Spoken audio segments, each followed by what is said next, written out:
সোনামুড়া সামাজিক স্বাস্থ্য কেন্দ্রে প্রায় 2 ঘন্টা ধরে কোনো চিকিৎসক নেই, এমনই অভিযোগ রোগী ও রোগীর পরিজনদের তরফে করা হয়েছে।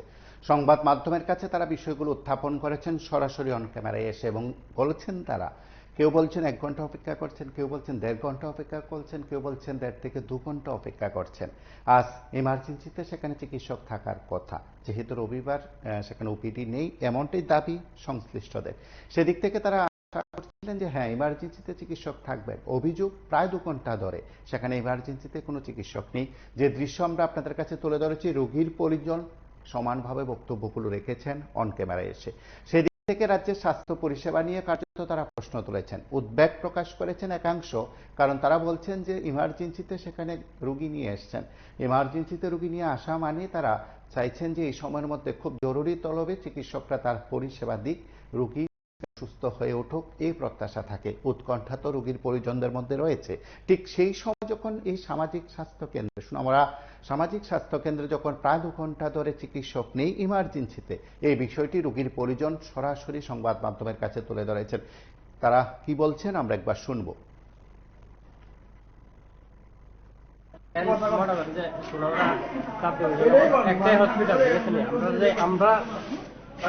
আমরা মনে করি যে হসপিটাল আমরা মৃত্যু লড়াই করতে হলে আমরা মনে হচ্ছে হসপিটাল আছি, হসপিটালে কোনো ডাক্তার নেই। যদি গেলাম তারা ডাক্তার কোন সময় ডাক্তার নাই, আমরা যাই এদিকে কোনো ডাক্তার নাই। আজকে কি করুন যায় বুঝলে আমরা কই আপনি কি হয়েছে আপনি বলেন, আমরা কি আপনি কি হয়েছে বলেন, আপনি বলেন। আমার অন্যান্য অসুস্থ, কত ঘন্টা অপেক্ষা করতেছেন? আইসি দেওয়ার 1.5 ঘন্টা 2 ঘন্টা হয়ে গেছে। ডাক্তার নাই, তারা নিজে কেউ ডাক্তার নাই, তারাই কইতেছে ডাক্তার নাই বলতে কোন অসুবিধা। ডাক্তার তো ওই দিনও দেখলাম ইয়ের মধ্যে একটা ভিডিওর মধ্যে দেখলাম 2জন ডাক্তারে পুরো হসপিটাল চালাইতে আছে। তার সাথে দেখি 1.5 ঘন্টা ধরে কোনো ডাক্তারে নাই। রোগীর অনেক ভিড় হয়ে রয়েছে এখানে, রোগী এসে জায়গাতে আছে। আমরা এখানে প্রায় 1 ঘন্টার মতো অপেক্ষা করছি। এখানে কোনো যে আমাদের সোনামুড়া আমাদের স্বাস্থ্য হসপিটালে দীর্ঘ 1 ঘন্টা ধরে এখানে ইমার্জেন্সির মধ্যে কোনো ডাক্তার, যেহেতু আজকে রবিবার কোনো আউটডোর সম্পূর্ণ বন্ধ, ইমার্জেন্সির মধ্যে 1 ঘন্টা ধরে ডাক্তার নাই। এখানে অসংখ্য রোগী, এখানে অনেক পেশেন্ট আছে একদম সিরিয়াস অবস্থা। যেমন আমি 2জন পেশেন্ট নিয়ে আসছি, 2জন অবস্থা খুবই খারাপ। ওইখানে বাইরে কিন্তু একদম অবস্থা, মানে মৃত্যুর সাথে কিন্তু তারা লস থাকে এমন একটা অবস্থা। এখানে প্রায় দেখতে পাচ্ছেন পেশেন্ট খুবই অবস্থা খারাপ। এখানে অসংখ্য পেশেন্ট গুলো মানে এক একজনে খুব অবস্থা খারাপ, অসংখ্য পেশেন্ট। এখানে কতক্ষণ আপনি অপেক্ষা করতেছেন? প্রায় 1 ঘন্টার মতো আমরা অপেক্ষা করছি। এখানে কোনো ডাক্তার নেই। তো যদি এমন অবস্থা হয় আমাদের সাব ডিভিশন সোনামুড়া হসপিটালের মধ্যে যদি অবস্থা হয়, তাহলে আমরা জনগণ এই পেশেন্টগুলো কোথায় যাবে? তাহলে অবস্থা খুবই খারাপ। তো এই জন্য আপনাদের জিজ্ঞাসা করছি, কিছু ম্যাম একজন আসছিল অসুস্থ হয়ে গেছে, আজকে 3 দিন ধরে ডিউটি করতেছে।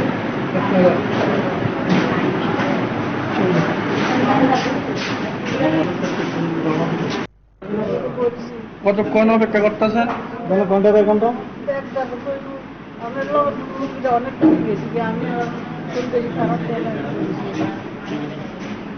আইসি হসপিটাল আয়া কি ডাক্তার পাইছেন? ডাক্তার তো 2-2.5 ঘন্টা ডাক্তারে নাই। হাসপাতালে এমনি আসিল ফুল খালি। একটা আসিল কালকে দিনে 3টার সময় শুরু হয়েছে, সকালে এর নিজে দুর্বল হয়ে পড়ে গেছে। তারপর হেদাই রুমে বেড়েছে, তারপরে খালি ডাক্তার নাই, কোনো ডাক্তার নাই। রুগী আছে প্রচুর। আপনি কোন সময় আইছিলেন? আমি আসছি মনে 10টা। কি কারণে?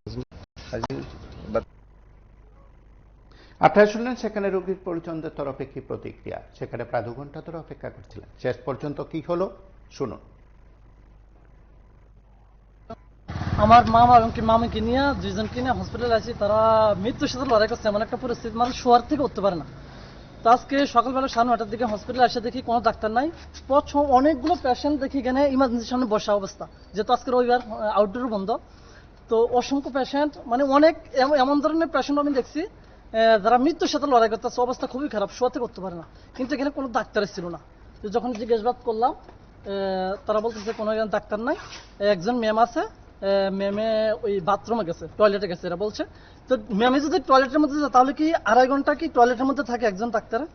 তাহলে এই অবস্থা যদি হয়, আমাদের সোনামুড়া সাব ডিভিশনের মধ্যে একটাই হাসপাতাল, সবাই চিকিৎসার জন্য হসপিটালের মধ্যে আসে, যদি এই অবস্থা হয় তাহলে মানুষগুলো তো কি করে ডাক্তার দেখাবে? আর আমাদের মতন গরিব যারা জনগণ আছে তারা কোথায় যাবে যদি আমাদের সোনামুড়া অবস্থা যদি এমন হয়? এই হচ্ছে বিষয় আর কি। মানে কয়টার সময় থেকে কয়টার সময় জব করছে? এই তো 9:30 থেকে এখন তো বাজে 11:30।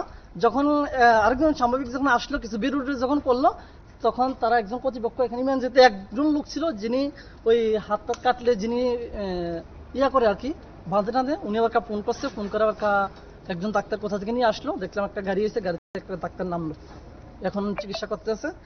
ভিতরে গেলে দেখবেন মানে কয় ঘন্টা পরে আইছে? তাও প্রায় 2 ঘন্টা পরে ডাক্তার আছে, 2 থেকে 2.5 ঘন্টা পর। 2 ঘন্টা কোনো ডাক্তার ছিল না? কোনো ডাক্তার ছিল না। আপনারা শুনলেন, সেখানে যখন সংবাদ মাধ্যমের প্রতিনিধিরা গেলেন, প্রায় 2 ঘন্টা ধরে চিকিৎসক নেই, বিষয়গুলো ক্যামেরাবন্দি করা হলো। তারপর জনৈক স্বাস্থ্যকর্মী সেখানে ফোন করার পর একজন চিকিৎসক সেখানে এসছে। এই বিষয়গুলো যখন রাজ্যের স্বাস্থ্য দপ্তরের আধিকারিকদের কাছে পৌঁছে যায়, এবং অবশ্যই আমরা পৌঁছে দেওয়ার চেষ্টা করি, সেদিক থেকে বোধ হয় তারা পরবর্তী ধাপের বক্তব্যগুলো তাদের রাখা দরকার। কারণ স্বাস্থ্য পরিষেবা একেবারে আগরতলা থেকে বলতে পারেন, প্রধান হাসপাতাল থেকে বলতে পারেন, স্টেট প্রধান হাসপাতাল থেকে বলতে পারেন, মেডিকেল কলেজ হাসপাতাল থেকে বলতে পারেন, একেবারে প্রাথমিক পর্যন্ত, তৃণমূল স্তর পর্যন্ত, উপস্বাস্থ্য কেন্দ্র কিংবা আরোগ্য কেন্দ্রগুলো পর্যন্ত পরিষেবাকে একেবারে জোরালো করার ক্ষেত্রে, সাধারণ মানুষের কাছে পৌঁছে দেওয়ার ক্ষেত্রে সরকারের অঙ্গীকারের সঙ্গে, সরকারের বক্তব্যের সঙ্গে, সরকার প্রতিনিধির বক্তব্যের সঙ্গে, রাজ্যের মুখ্যমন্ত্রী, স্বাস্থ্যমন্ত্রীর বক্তব্যের সঙ্গে বাস্তবে বোধ হয় একটু হলেও ফারাক আছে। আর এই ফারাক জনগণ টের পাচ্ছে। সে জনগণের বিষয়গুলো উপর মহল পর্যন্ত পৌঁছার পর সমস্যার সমাধান হবে কিনা বোধ হয় সেটা সময় বলবে।